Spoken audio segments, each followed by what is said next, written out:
Senhor presidente, a primeira vítima de qualquer guerra, e aqui nós estamos numa guerra de narrativas, é a verdade. Infelizmente, e quando a verdade é a primeira vítima, sofrem aqueles que têm menos poder. A questão nessa CPI, que está sendo esquecida, é que nós estamos lidando com pessoas, com famílias, com seres humanos. E eu acredito que taxá-los de golpistas é muita crueldade. Podemos chamá-los de patriotas ou até de vândalos.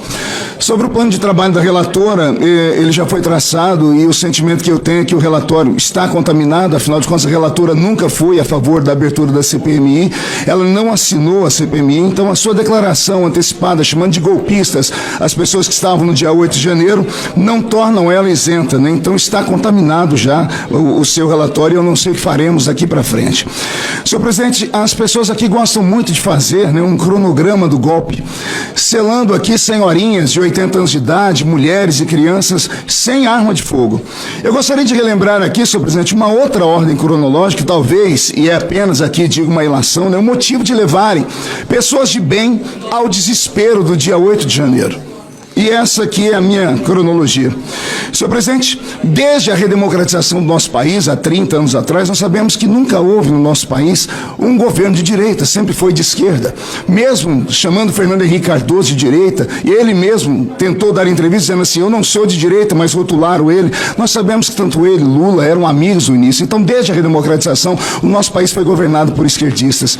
E sempre houve no coração dos conservadores um desejo de termos, de fato, uma alternância de poder. E a alternância veio com a eleição de Jair Messias Bolsonaro. Foi um susto, porque pegou toda a esquerda de surpresa, não se esperava isso, o establishment estabelecido não esperava isso, e para o desespero de todos, um capitão do exército assume o governo do nosso país.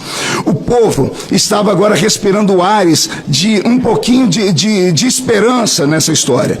E aqui começam as lutas desse povo que respirava a esperança. Em 8/4/2020, começou-se toda uma luta contra Bolsonaro. O STF, por exemplo, garantiu em 8 de abril de 2020 autonomia para os estados e municípios que adotassem medidas de isolamento social, que era contra o que foi determinado pelo governo federal. Em 29 de abril de 2020, o doutor Ramagem, que está aqui do meu lado, foi impedido de assumir a diretoria-geral da Polícia Federal por ser amigo da família Bolsonaro, mas nós estamos vendo que agora está alguém sendo eleito para um cargo talvez muito maior, e essa pessoa também é amiga de alguém e ninguém fala nada sobre isso.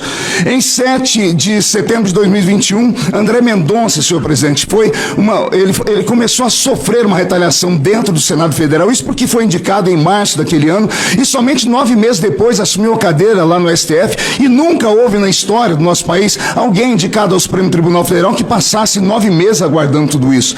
Em 16 de dezembro de 2021, o Ministério Público afasta do IFAM, do Instituto Patrimônio Artístico Nacional, Larissa Rodrigues.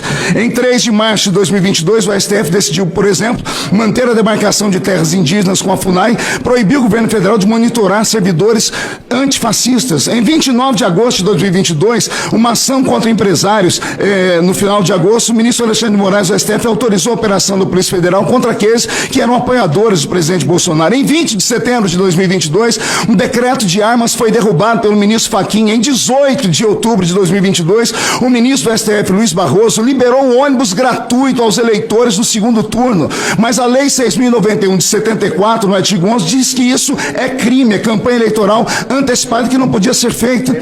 Senhor presidente, 900 mil presos no nosso país, mais 600 mil aguardando julgamento.